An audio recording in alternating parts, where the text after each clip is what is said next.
Can you guys hear me?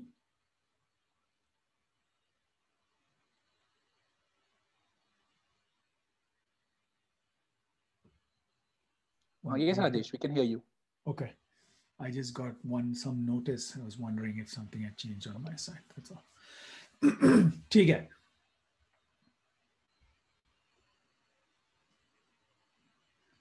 You can start letting people in. I think it's time. It's just turned 6:58.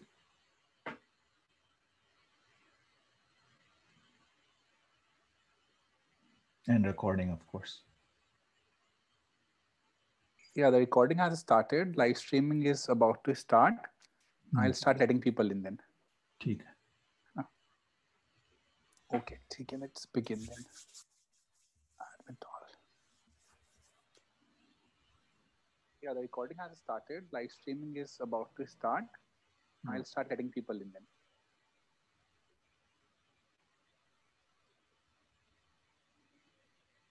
Awesome.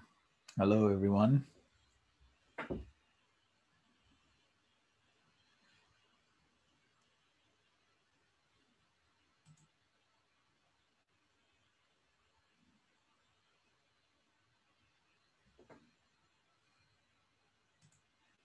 As usual, we'll wait for a couple of minutes and then get started.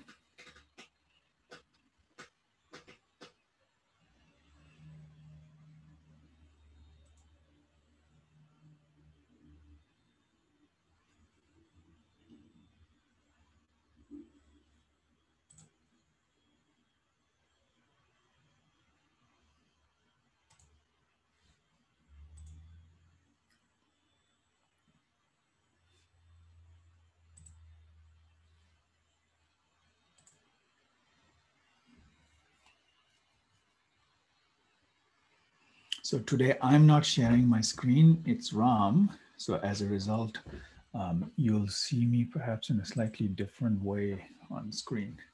I actually don't know what I sound or look like when I'm speaking right now.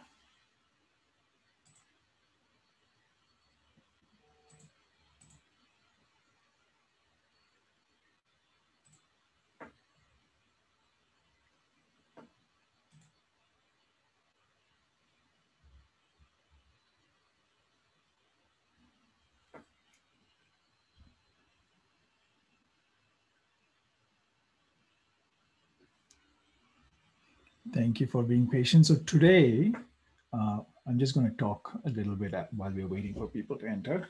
So today we have a slightly different model from the previous sessions. So there is no real presentation. We're going to just take you through this sensome exercise.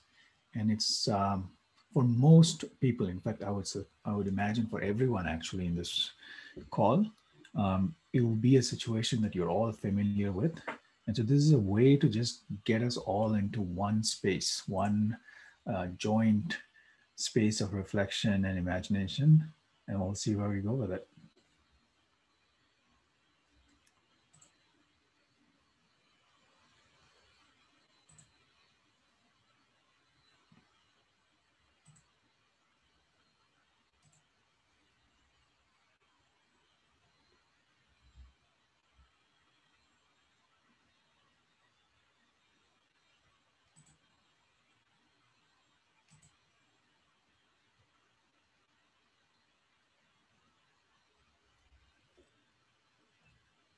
I'm going to wait for just a minute or so. Looks like people are coming in fast, so don't want to get too far ahead of ourselves by starting before a few more people show up.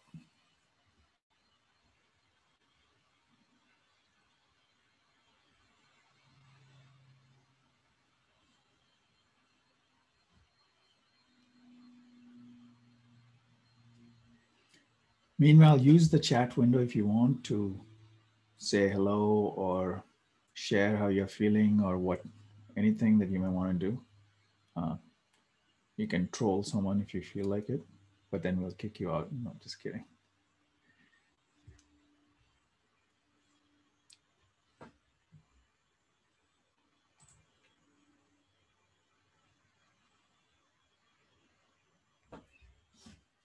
Okay, so now we're ready to start.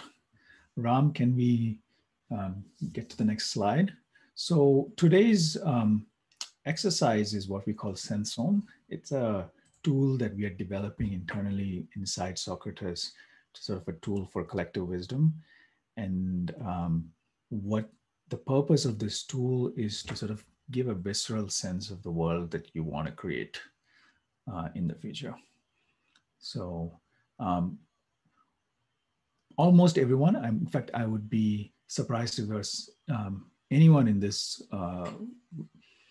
virtual space who hasn't experienced a traffic jam, right? And in fact, I think everybody is an urban person in this room. So what the Sensome is designed to evoke is a kind of a before and after scenario of what life in an Indian city might feel like if we were to design our cities more generally for sustainability and specifically, of course, with climate change concerns in mind. So can we reimagine transportation in our cities? So this is a video that, so here's how we're going to do it. We, at some point, will have a web-based interface, but today we are doing it low tech. It's based on a 3D imagination that, that we are prototyping. So I'm going to introduce what is going to happen, and then we'll get started. So we'll be showing you a video. There'll be some voiceover by me, but sort of pretty light. And the idea is that whenever we pause, I'll just invite you to share your thoughts as chat window comments, right? And the goal of that is to just get everybody to sort of be in the same visual space together. And during the breakout, there will be specific questions for you to address. And there's a Google Doc ready for you, the note taker, to enter those. Okay, so Ram, let's get started. And please turn your audio on.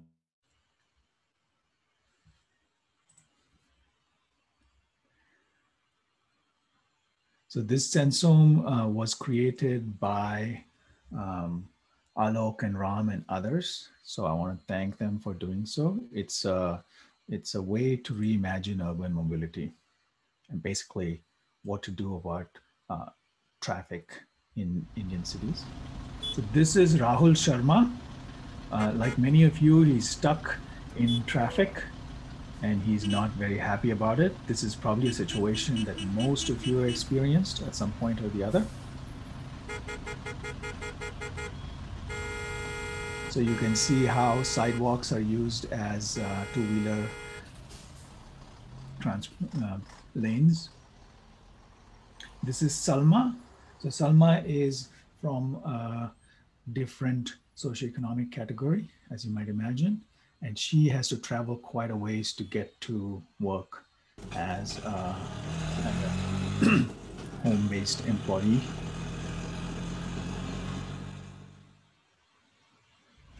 And that's Alphonse, and a retired gentleman who has to walk from place A to B, and of course finds that harrowing. And meanwhile, in the neighborhood, that is another situation. So that's again Rahul Sharma. He's very happy that he found a parking spot, blocking all kinds of other people in doing so. Behind him is Alphonse again, who is on the way to the main highway.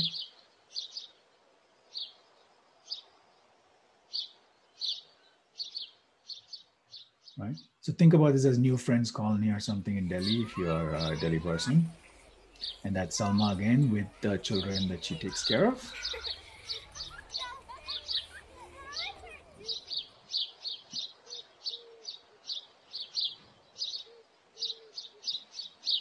And that's a municipal councillor. We call him Wagleji. Right. He's inaugurating some. Welcome. There you go. And behind Wagleji is some road work. Right, so it took 60 years for India to cross the 100 million mark, and then another 100 million in a mere 6 years. And so this is sort of the world that we are in today. So can we pause here, Ram, for a sec? So what I suggest is all of you, so what I want to evoke right now is not your analytic thoughts, but the feelings that you're having in your head as you sort of put yourself in this space. What are you feeling? Can we have some contributions in the chat window, right? So put yourself in Rahul Sharma or Mr. Alphonse or Salma or Vagleji's head and tell us how you're feeling.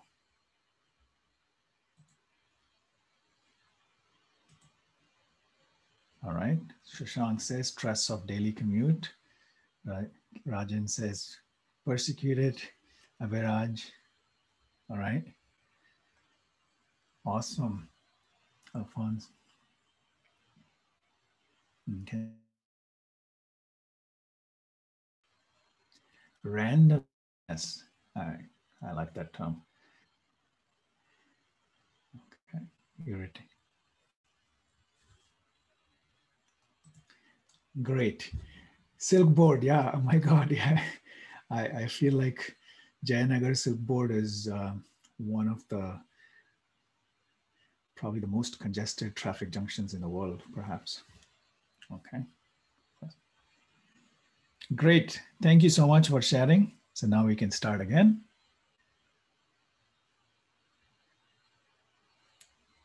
Oh, is that? Oh,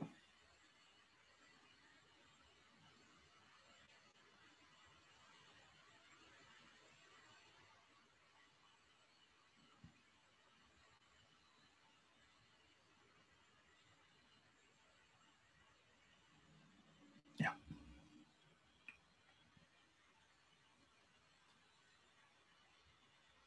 What happened there? Apologies. I think this is messing up with this thing. I'll just.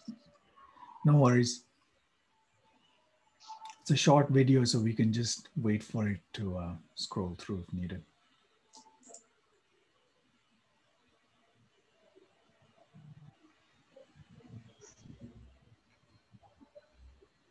Okay, that's again Rahul again, Sharma again. He's honking, you know.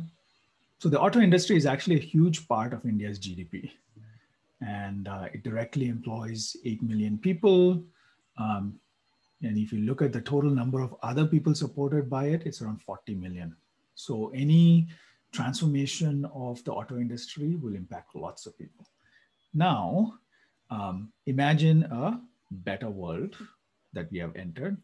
Ram, if you can go to full screen, that would be great. It loads the video. Sorry. That's okay. So we'll just play it. No, it's okay. We'll just 1 minute. So we are back to the beginning. It feels like Groundhog Day, but only 1 minute at a time. It's not so bad.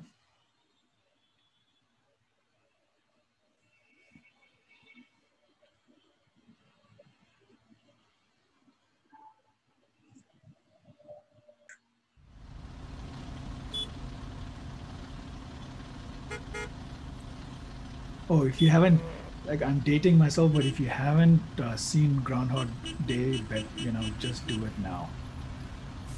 It's a fantastic movie.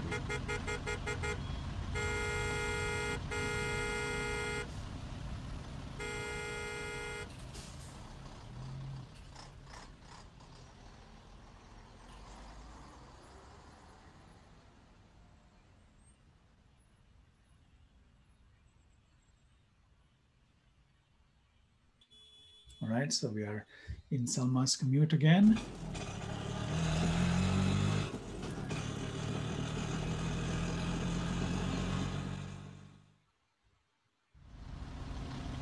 Alphonse braving the highway.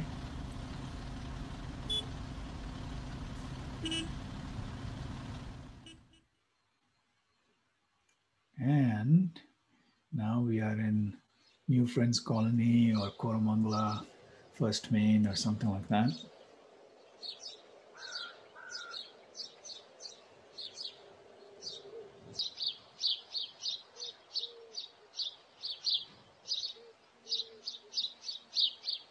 Okay, that's Alphonse again.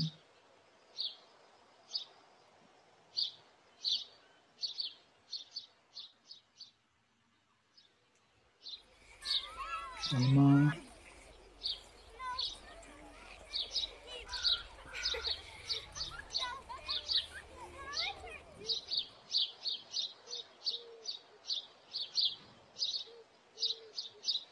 Wagreji.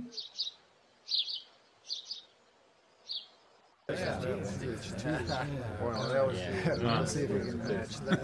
Let's see what's happening. Come on. Well, come on. There you go.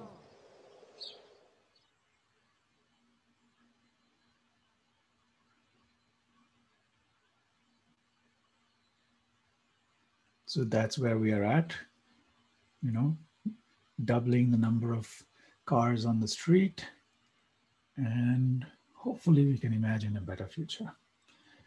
So we're going to give you a brief glimpse of that better future in a minute, actually in a few seconds.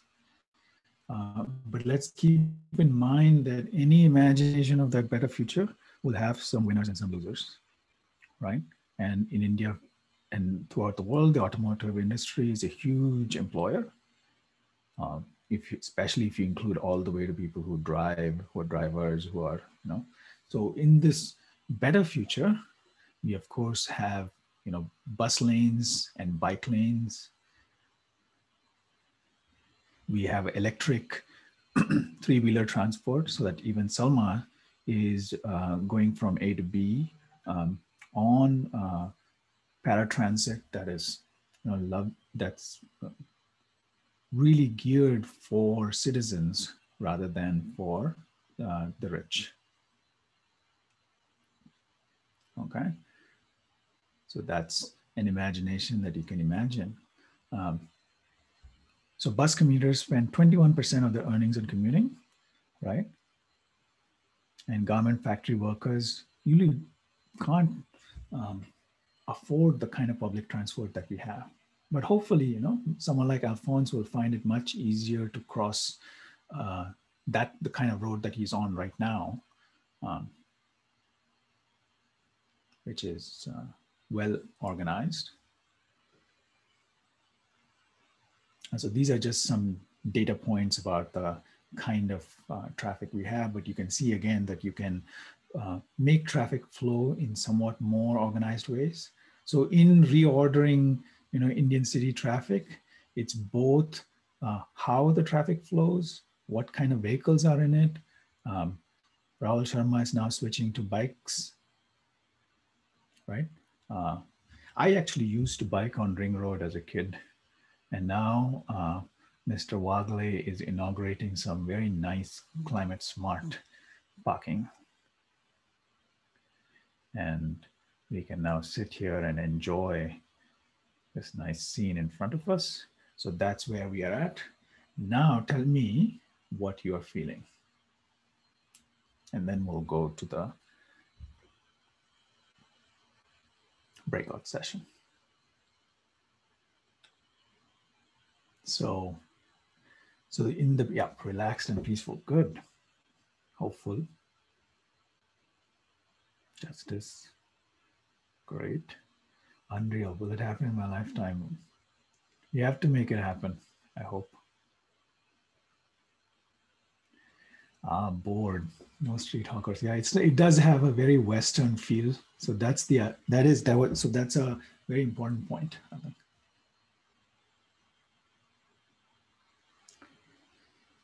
Okay, more time outdoors.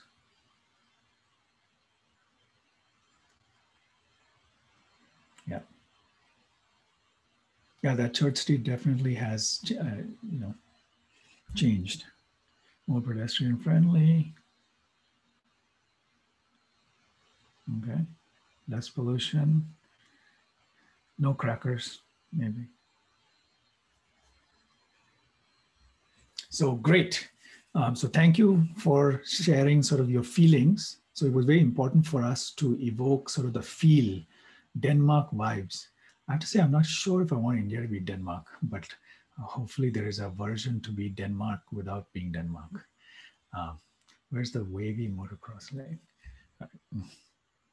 So now we're going to go into the breakout session. Can we go back to the slideshow?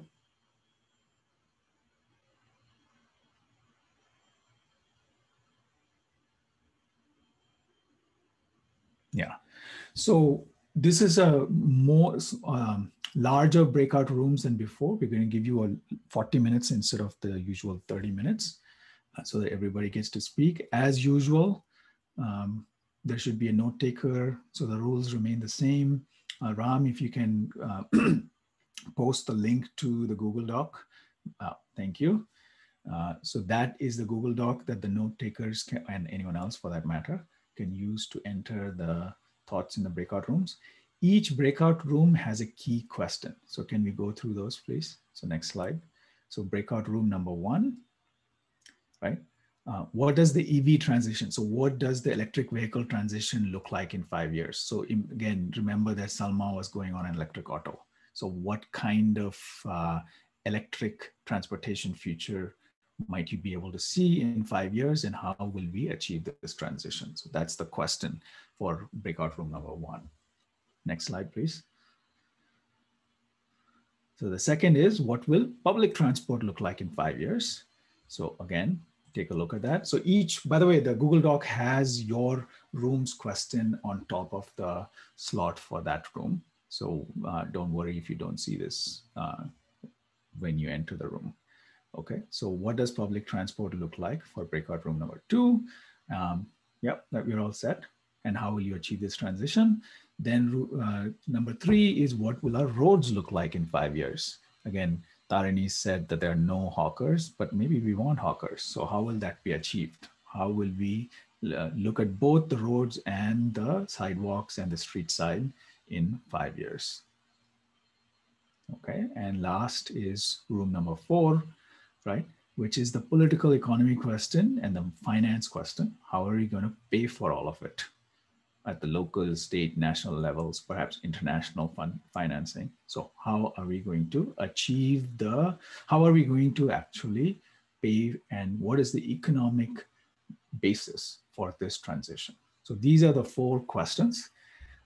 We are now ready to go into 4 breakout rooms. And then we'll be back in 40 minutes. So this is actually the most, you could say, technically complex challenge that you guys have faced in this course. So I'm really looking forward to seeing what comes up in this collective thinking. Vivek, we can shift to the breakout rooms.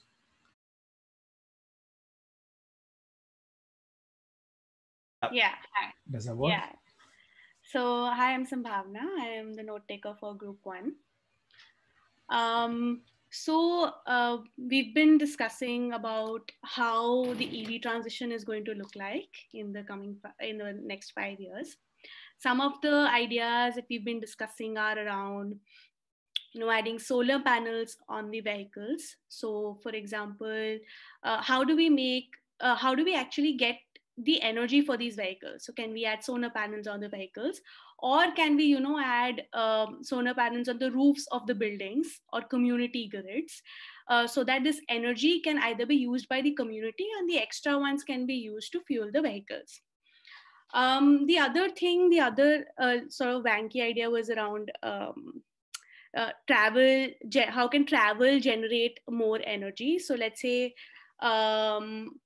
travel generate more energy, and also, like, when we are traveling from one place to another, can that be automated using AI, which is already being done, so that the traffic is distributed and people are not stuck in traffics. The other idea was also around the composition of the EVs itself. Can the EVs be made with certain metals that reduce our carbon footprint? We also discussed about how do we actually make it easier for people to start buying EVs. One of the ways is about how to handle breakdowns. Can we encourage people to repair it themselves? And then we also discussed that there are some companies like Ether Energy who have started doing it, and this could be something that we can look at in the coming future. We also discussed about how to handle battery waste, if it can be disposed of at all, or we can look at current landfills. Also, discussion was around the skill sets of people who are working in this sector. If we are looking at EVs being used at a much larger scale, people need to migrate. People need to start thinking about their skill sets to adapt to this change. So, how are we going to actually it, train people on these new skill sets? We again, about cost effectiveness was something that we discussed. What kind of material are we using? Can we give people subsidy to actually start using the EVs? The other point was also about rentals. So let's say if people can the government sort of have these EVs in the cities, and there is a rental sort of a thing where people are not really owning it, but they get the experience of traveling in an EV and start getting used to the idea. There was a discussion that Ola, Uber have already started doing it, so maybe this is something that can be done in the coming future. Apart from that, there was discussion around replacing parts of the old car with better materials that can consume less energy, or we can ask people to give us their old vehicle and we will break it down into different parts, and the person can get a discount if they want to buy an EV for themselves. So these were some of the thoughts, but I would also ask my team members to please pitch in if I may have missed some points. I think you covered it all. So my big worry about EVs, by the way, thank you for this really detailed set of ideas. So my big worry about EVs is that, we'll just start filling the planet with EVs rather than with gasoline powered vehicles. And so, recycling, and I'm wondering if, especially in India, which has a culture of reuse, what would it take to switch out a petroleum powered engine for an electric vehicle? I think that's a hard problem, but I'm wondering if that's a potential growth industry in a place like India. Right? The transmission, many of the things are different, so it may not be possible, but I would certainly love to think about that. And of course, the big question is battery. I think that, and batteries and source of EV energy.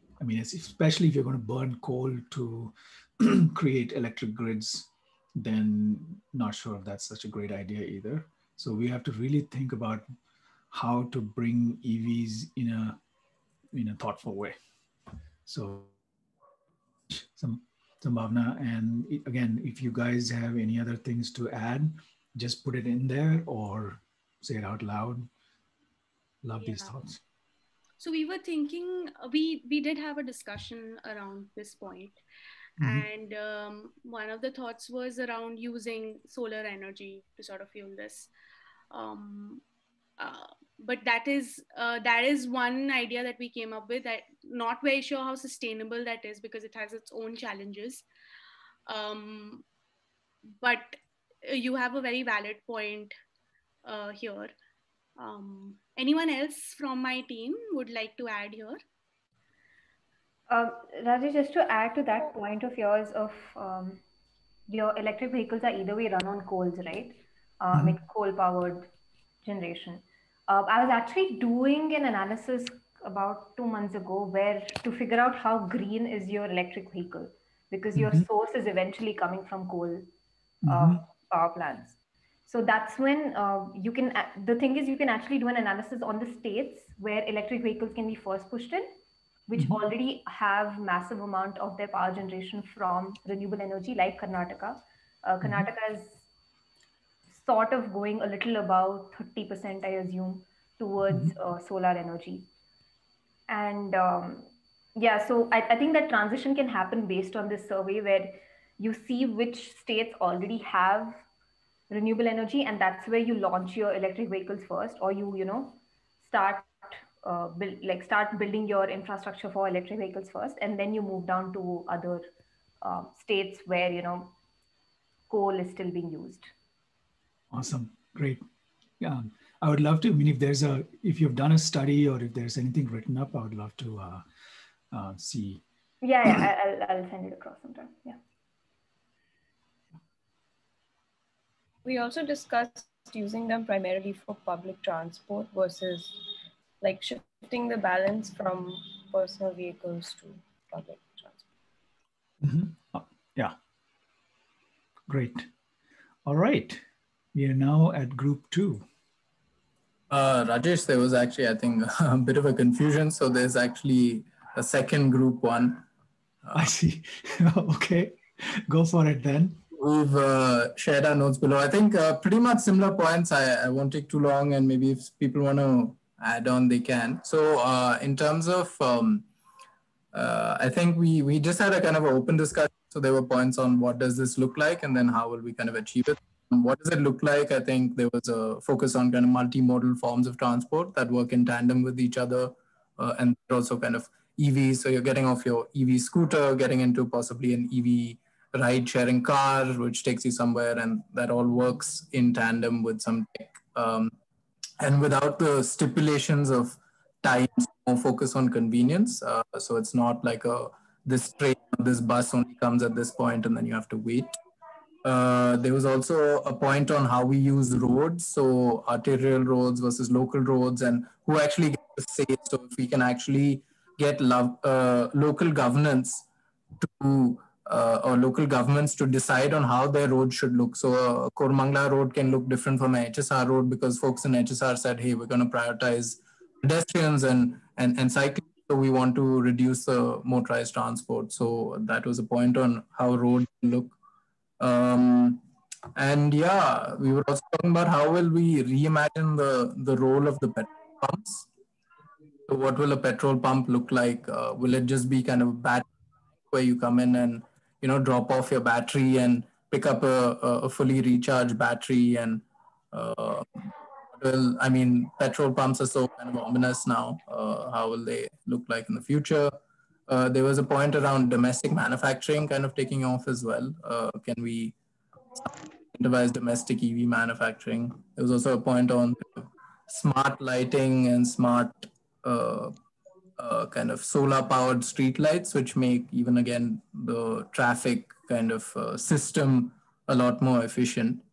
That's what we said it will kind of look like. And again, I guess this was just like broader vision. I don't think it was specifically in 5 years. In terms of how do we achieve it, we basically had a few points. One is you incentivize EVs and you decentivize internal combustion. That was incentivizing EVs, working with automakers and workers, and ensuring there's kind of a just transition for them. There's infrastructure for EVs, subsidizing, giving tax credits for the masses to, again, pick up EVs. Yeah, again, there was an interesting point on how can the government actually become a kind of generate enough demand to make EVs a lot more cheaper and accessible to other people. How will banks and finance actually work? There was an interesting point about how banks would not want to finance EVs because their internal combustion cars will actually, the EMIs on that will take a hit if everyone's moving to EVs. So how will the banks and finance industry also want to work on this? And finally, I think the startups and the role they will have. So again, we talked about, investing in actually R&D for more sustainable, efficient batteries, where they're sourced from, even possibly going, backwards into the supply chain and making mining more efficient for these batteries is a possible thought. And then obviously the recycling, we just are putting loads of other cars there. How will we recycle that? Yeah, I think incentivize internal combustion, again, carbon import or congestion taxes to, again, target consumers who are on the using kind of internal combustion engines. Then there was also the point on retrofitting internal combustion vehicles because they'll still be riding around.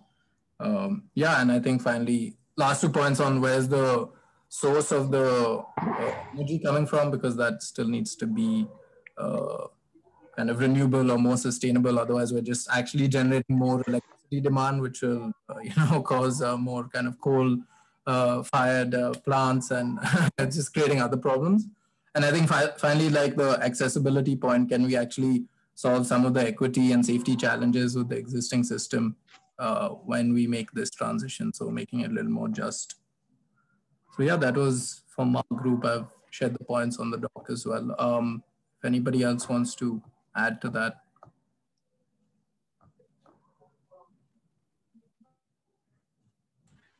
Thanks, Jay. If any other contributions from this group, please go ahead.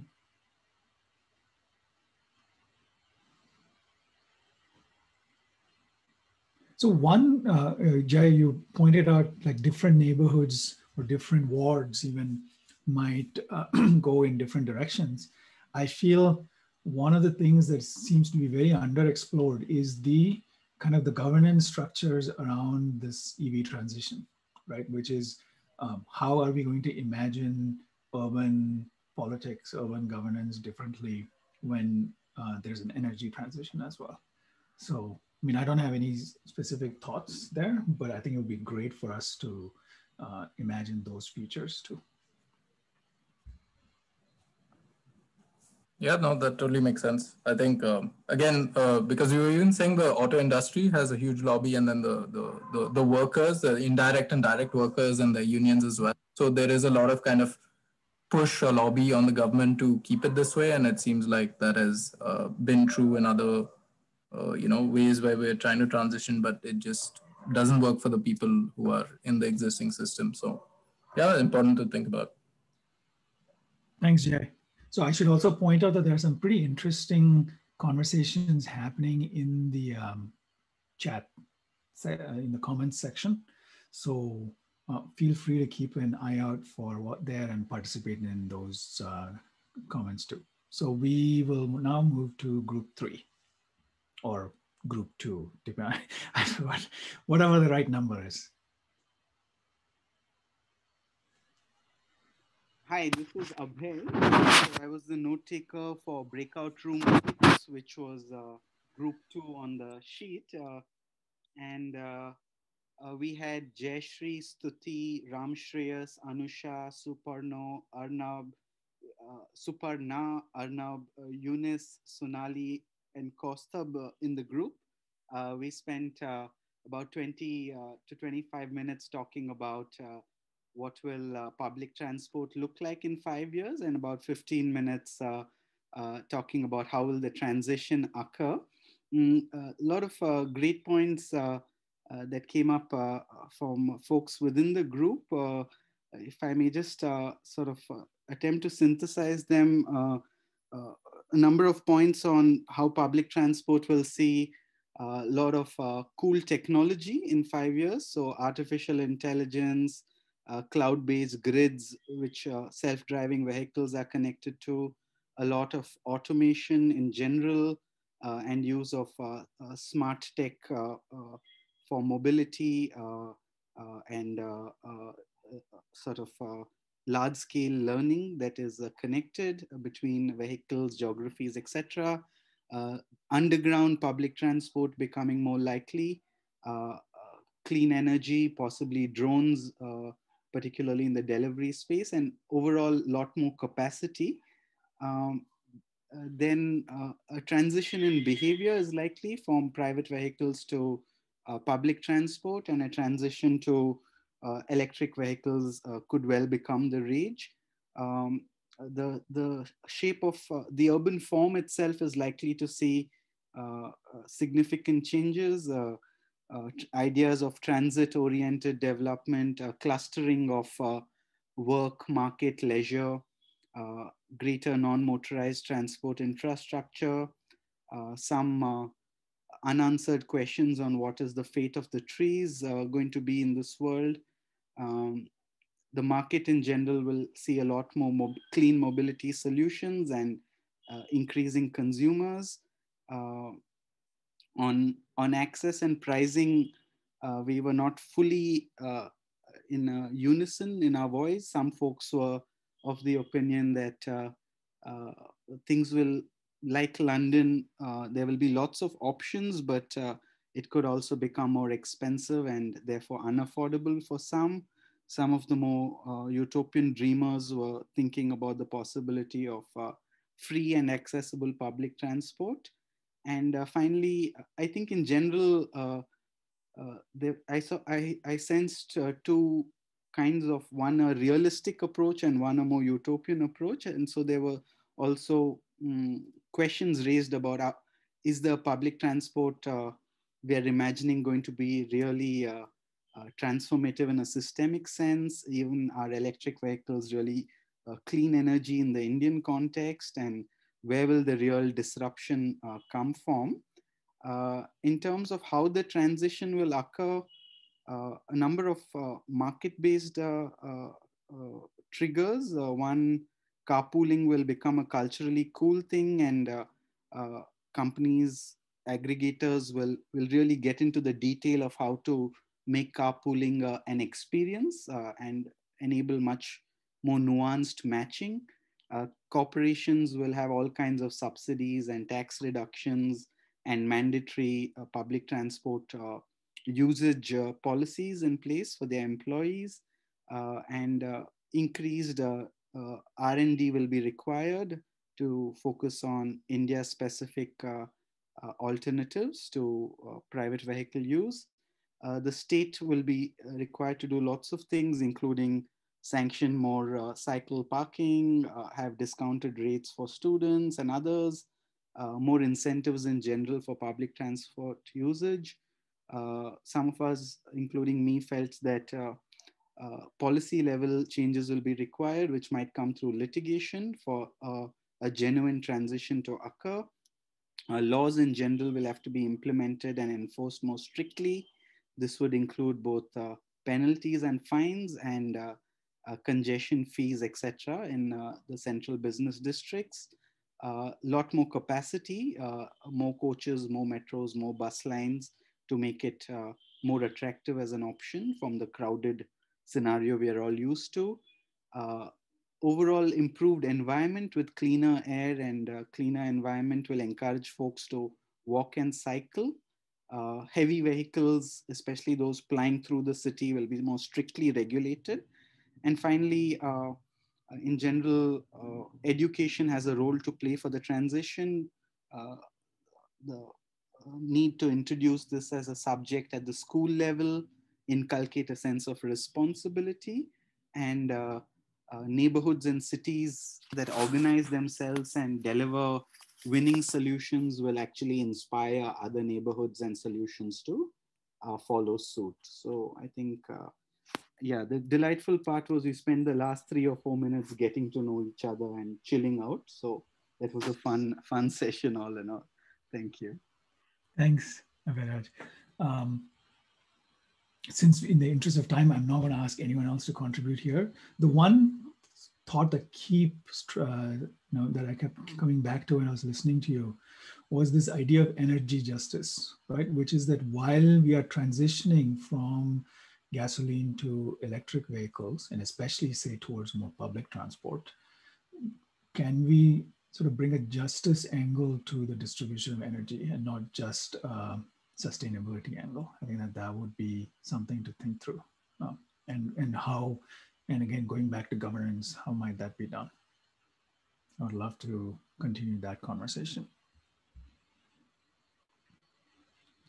So we are now on I think the last group.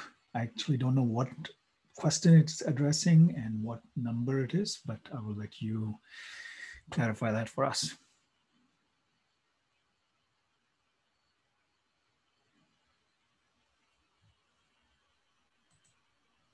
So whoever is the note taker from group X, X equals 4, X equals 3, I don't know what it is. Group 4, is that, can I start? Yes. So we were, group 4, we were discussing about political economy and finance. And the question was, how will the political economy shift from roads for vehicles to streets for people? And how will this be financed? So we spent the initial part of our discussion talking about how Western countries have achieved streets for people. And some of the thoughts we had were about how since circular economy is in some sense prevalent, we should be using sustainable materials for construction, and how taxation of vehicles can be used to finance streets, especially with sense to entry restrictions. And also there was this idea that in Mumbai, I am guessing, please correct me if I'm wrong, that a day of the week is the roads are closed off to facilitate communities to use the space differently. And one of the main things that we were discussing is how we need a paradigm shift. If we need people-centric streets, we need people's sustained participation in maintaining those streets. And I I don't want to go into details because I'm sure someone can from my team can explain it better. But in the general sense, we were talking about how culturally and in terms of governance this can be achieved. We were wondering who we were building the roads for. If these roads would have equitable growth for all stakeholders, or if it would end up, in a sense, gentrifying neighborhoods. And when we were talking about culturally giving incentive for people to participate in maintaining these roads, one of the ideas was to use the roads in a different way. For example, in Church Street, there are artists who use the streets to sell their art, to play music, and for communities to collectivize in a particular place. And that was one. And in terms of governance, we were talking about how in Delhi, Mohalla Sabhas are in charge of certification of quality of roads, and how that incentivizes local participation in and in a sense they get the benefit of that. And this is also contradictory to how in certain countries almost 20% of the spending is controlled by town councils, whereas only 1.5% or thereabouts is in the control of municipal bodies in terms of expenditure. So we were talking also about how there is a need to decentralize power in order to achieve sustainable development of roads. People from my team, please do pitch in.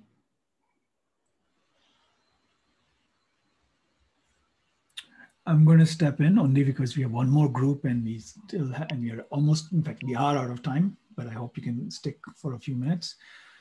I do like this idea of decentralizing power in both senses of that term, and how those two decentralizations might go together. Something to keep thinking about. So thank you, Mira. And we'll go to group, I think, 2, which is 6.